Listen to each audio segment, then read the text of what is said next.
నమస్కారం, welcome to I dream ధర్మ మార్గం విత్ విజిత కార్యక్రమానికి స్వాగతం.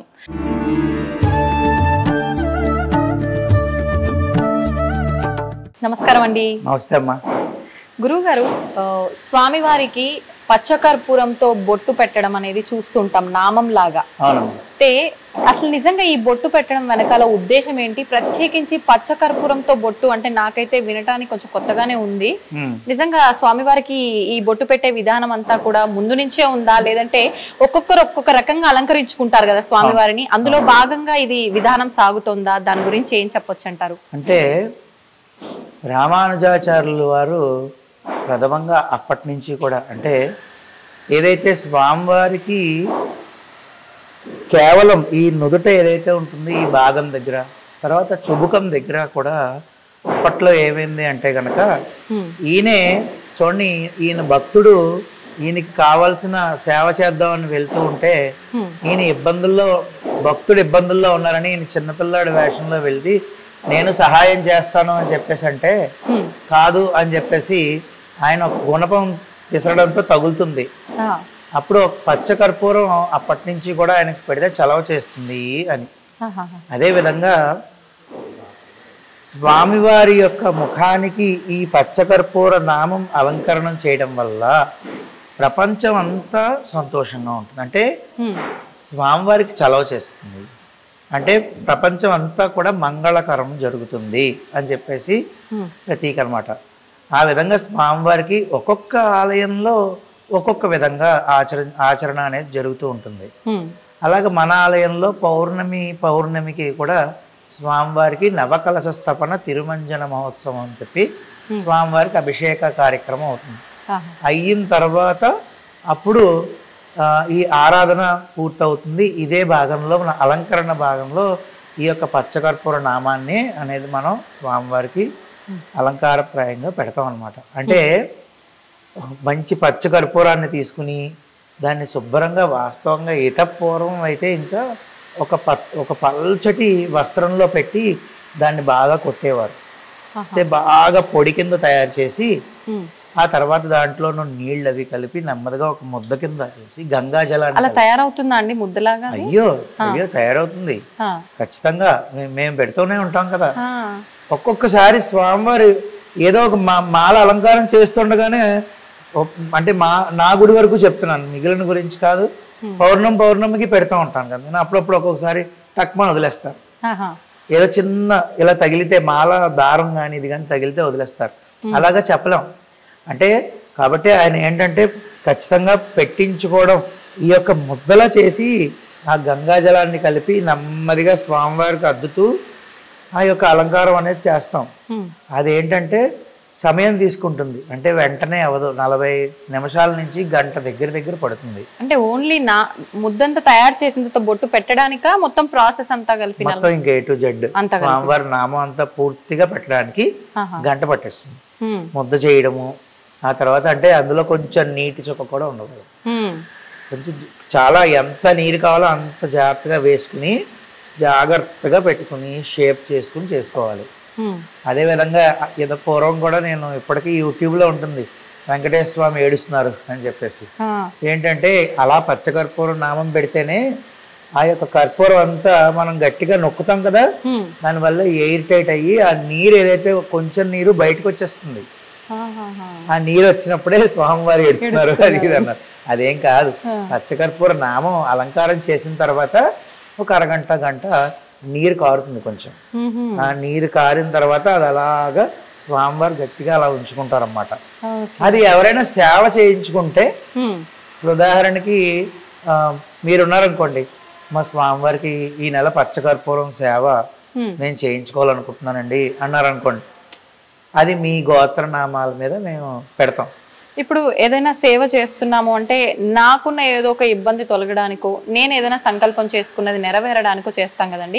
ఇప్పుడు ఇది చేయటం వల్ల ఎటువంటి ఫలితం ఉంటుంది చేయించుకున్న వాళ్ళకి? ఎటువంటి కార్యక్రమం అంటే చాలా ఇబ్బంది కలుగుతున్నటువంటి పనులు ఏవైతే ఉన్నాయో, అంటే ఆటంకాలు విపరీతంగా ఉంటాయి చూసారా, అటువంటివన్నీ కూడా తొలగిపోతాయి ఖచ్చితంగా.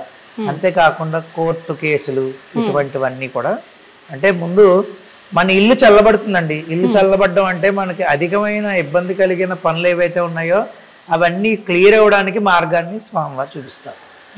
అదేవిధంగా మీరు ఉదాహరణకి మీరు చేసుకున్నారు అనుకోండి సేవ, సంకల్పంలో మీ గోత్రం నామం చెప్పేసి మీకు కోరిక ఏదైతే ఉందో అది విన్నవించి స్వామివారికి శుభ్రంగా అలంకారం చేస్తాం. ఎవరు లేరు అనుకుంటే ఆలయ వ్యవస్థ ఉంటుంది కాబట్టి ఆలయ వ్యవస్థ ద్వారానే లోక కళ్యాణార్థం చేసేస్తాం. మళ్ళీ అది విడిచిపెట్టినప్పుడు కూడా స్వామివారు మళ్ళీ తీసినప్పుడు మళ్ళీ పౌర్ణమికి తీస్తాం. అంటే ఇక్కడ మన ఆలయంలో సో అది తీసినప్పుడు ఒక్కొక్కసారి అలాగా అచ్చులాగా ఇచ్చేస్తే మీరు సేవ చేయించుకున్నారు కదా మీకు బహుకరిస్తాం. ఆ నెలంతా స్వామివారికి ఉన్నటువంటి ఈ పచ్చకర్పూర బొట్టు ఏదైతే ఉందో అది మీకు మీకే ఇచ్చేస్తాం. మీరు ఏం చేయాలంటే మీ ఇంట్లో ఐశ్వర్యం కలిగిన బీరువా, ఈ బీరువాలో ఐశ్వర్యం పెట్టే చోట, వస్త్రాలు పెట్టే చోట లాకర్లో పెట్టుకోవాలి. అది అలా ఉంచుకోవాలి. అది ఇంటికి మంచి జరుగుతుంది అలాగా. అదే ఒక్కొక్కసారి ఏంటంటే అది తీసినప్పుడు స్వామివారు పూర్తిగా అంటే వదిలేస్తారు. ఒక్కొక్కసారి వదిలేస్తే కింద పడి మొక్కలు అవుతుంది. అప్పుడు ఏం చేస్తామంటే దాన్ని తీర్థం పొడి ఉంటుంది కదండి, ఆరాధన చేసినప్పుడు తీర్థం పొడి వేరు, ఆరాధన అయ్యాక ఇది కొంచెం తీసి ఆ తీర్థంలో వేస్తాం. భక్తులందరికీ కూడా ఆ తీర్థం స్వామివారి యొక్క పచ్చకర్పూర నామం యొక్క తీర్థం వితరణ చేస్తాం. అలాగా ఈ పచ్చకర్పూరం అనేది ఏంటంటేనండి మీకు ఎంత మంగళకరమో రెండు పరిహారాలు చెప్తాను. వ్యాపారం అవ్వట్లేదు, మీకు ఏ పని అవ్వట్లేదు అనుకున్నా కూడా మీరు పెట్టుకునే కుంకుమ ఉంటుంది కదా, ఆ కుంకుమంలో ఈ పచ్చకర్పూరాన్ని పొడి కింద చేసి కలిపి దాన్ని పెట్టుకుని చూడండి కొద్ది రోజులు, అత్యద్భుతమైన ఫలితం వస్తుంది. చాలా చాలా శక్తి పెరుగుతుంది. అంటే మనం కుంకుమ బొట్టు పెట్టుకుంటేనే మనకి శక్తి, నరదిష్టి తగలదు. ఈ పచ్చకర్పూరాన్ని యాడ్ చేసి పెట్టుకుంటే మీకు ఏంటంటే మీ మాట వింటారండి. ఒక మాటలో చెప్పాలంటే మీ పని అవుతుంది. అలాగా వ్యాపార స్థలంలోనూ ఇన్ని పచ్చకర్పూర ముక్కలు ఒక 100 గ్రాములు 150 గ్రాములు ఒక రెడ్ క్లాత్ లో కలిపి వ్యాపార స్థలం పైన కట్టుకుంటే ముఖద్వారానికి మధ్యన పైన, అంటే దాని కింద నుంచి వెళ్ళడం రావడం జరగాలి. ఈ యొక్క ఎవరైతే ఉంటారో కొనుక్కోవడానికి వెళ్ళిన వాళ్ళు, అది జరిగితే చాలా మంచిది. పచ్చకర్పూరంలో ఒకటని నేను చెప్పలేనమ్మా, అద్భుతమైన తలనొప్పిగా ఉంది.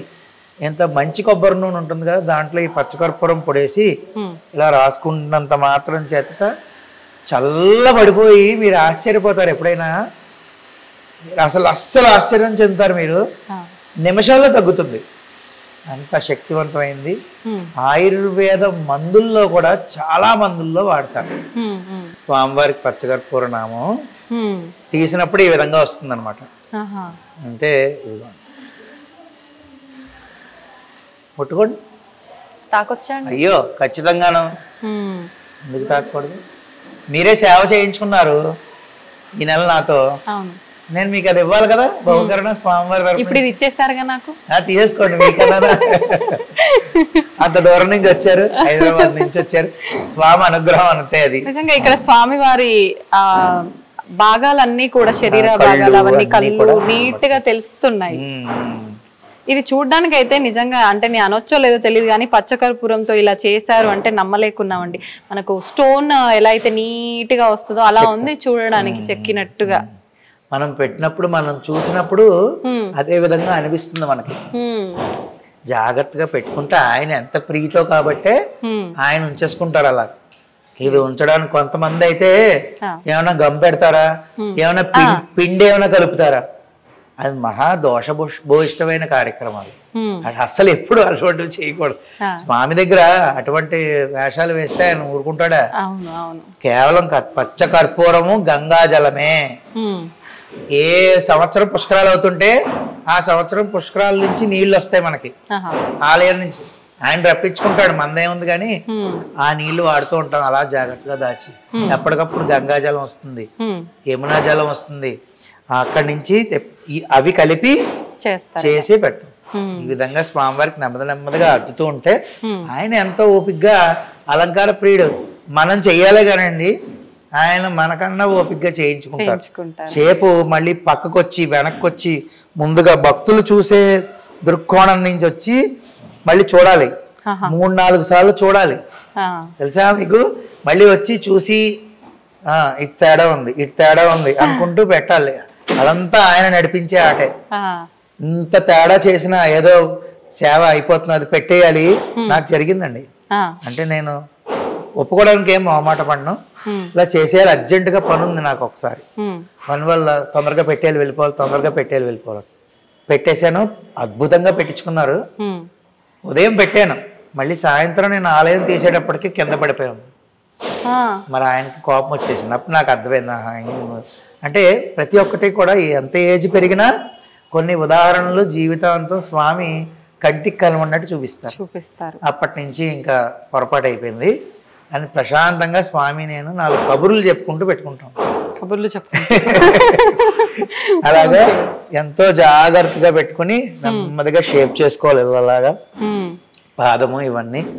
ఆ విధంగా ఆయన అంత ఓపిగ్గా పెట్టించుకుంటాడు, మనం అంత ఓపిగ్గా పెట్టాలి అంతే. ఇప్పుడు ఈ బొట్టు పెట్టేటప్పుడు ఎప్పుడు చూసినా స్వామివారు కళ్ళు మూసుకొని ఉంటారా? మరి ఈ బొట్టు వల్ల మీరు కళ్ళు మూసేస్తారా స్వామివారి తెలీదు, కానీ విగ్రహం చూసినప్పుడల్లా స్వామివారి నా మూర్తిని అలా చూస్తే ఆయన కళ్ళు కనిపించవు మనకి. ఎందుకనండి? దాని వెనకాల కూడా అంటే నుదుటి దగ్గర నుంచి ఈ యొక్క కన్ను చివరి భాగం వరకు అన్నమాట. అవును, కన్ను చివరి భాగం వరకు పూర్తిగా పెట్టడం అనేది ఆనవాయితీ. అదే చలవ. లోక కళ్యాణం, లోకాలన్నీ ఆయనలో ఉంటాయి. ఆలోచన విధానాలు మనం ఇప్పుడు ఒక కార్యక్రమం చేస్తున్నాం, ఒక ప్రక్రియ జరుగుతున్నది అంటే ఆ శక్తి ఎక్కడి నుంచి వస్తున్నది అంటే మన మేధస్సు నుంచి మనం మాట్లాడగలుగుతాం. అదంతా ఇక్కడ ఉంటుంది ఆ భాగం అంతా. అలాగా ఈ లోకం అంతా మంచి జరగాలి అంటే ఆయన నుదుటి భాగం నుంచి కంటి భాగం వరకు ప్రతి ఒక్కటి చల్లగా ఉండాలి అవయవం. అప్పుడు ఆటోమేటిక్గా లోకం. మీకు ఉదాహరణ, యశోదామాత నువ్వు మట్టి తిన్నావా అంటే నేను తినలేదు కావాలంటే చూడు అని చెప్పేసి ఆయన నోరు ఇలా ఎత్తగానే లోకాలు ఎలా చూసింది? భూమండలాన్నే చూసేసింది ఆవిడ. అలాగే ఎలా చూసిందంటే అరే మొత్తం అంతా స్వామే నిబిడీకృతం అయిపోయి ఉన్నది ఎవరు? శ్రీకృష్ణుడే. అలాంటప్పుడు ఆయన శిరస్సుకి ఇంత చల్లదనాన్ని కలిగించే ఇంత అద్భుతమైన సుగంధభరితమైన ద్రవ్యాన్ని ఆయన పెట్టామంటే దాని అర్థం ఏంటంటే ఈ రోజుకి మనం ఇలా కూర్చుని 4 దేవుడి గురించి ఇలా మాట్లాడుకుంటున్నాం అంటే ఇటువంటి సేవలు అందరూ చేయడం వల్లే, అన్ని గోళ్లల్లో చేయడం వల్ల మన కంటికి కనబడకుండా ఇటువంటి సేవలు ఎన్నెన్నో జరుగుతున్నాయి కాబట్టి ఇంకా మనం ఇలా ఉన్నాం. లేకపోతే ఈ కలియుగంలో ఇంకా ఎన్ని ఘోరాలు ముందే చూడాల్సి వచ్చేది. ఇప్పటికే చూస్తున్నాం. వాస్తవం అండి. చాలా సంతోషంగా ఉందండి. నాకైతే నిజంగా ఒక కొత్త విషయాన్ని నేను ఈరోజు తెలుసుకోవడం జరిగింది. నిజంగా తెలియజేసినందుకు.